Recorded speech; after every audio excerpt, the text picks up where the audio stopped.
కొత్త కారు కొన్న ఆనందం ఆ కుటుంబంలో నెల రోజులైనా నిలవలేదు. నూతన వాహనానికి పూజల తర్వాత తిరుగు ప్రయాణమే ఆ కుటుంబంలో నలుగురికి చివరి ప్రయాణమైంది. తెలంగాణలోని ఆలయాల్లో మొక్కులు చెల్లించుకుని స్వస్థలాలకు తిరిగి వస్తూ ఉండగా చెట్టును కారు ఢీకొట్టడంతో ఈ దుర్ఘటన జరిగింది. మృతులు నెల్లూరు జిల్లాకు చెందిన వారుగా గుర్తించారు.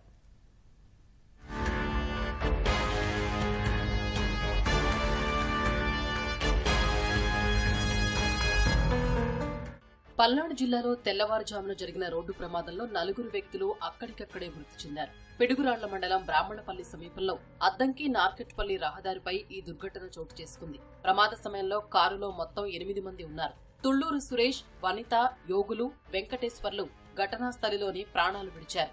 ఉప్పాళ్ల ప్రణయ్, ఆదిలక్ష్మి, శ్రీనివాసరావు, కౌశల్యకు గాయాలయ్యాయి. క్షతగాత్రులను పిడుగురాళ్లలోని ఆసుపత్రికి తరలించి చికిత్స అందిస్తున్నారు. కొత్త కారుకు పూజలు చేయించేందుకు తెలంగాణలోని కొండగట్టు ఆంజనేయ స్వామి ఆలయానికి వీరంతా వెళ్లారు. పూజలు, స్వామి దర్శనం అనంతరం స్వగ్రామానికి తిరుగు ప్రయాణం కాగా తెల్లవారుజామున ప్రమాదం జరిగింది.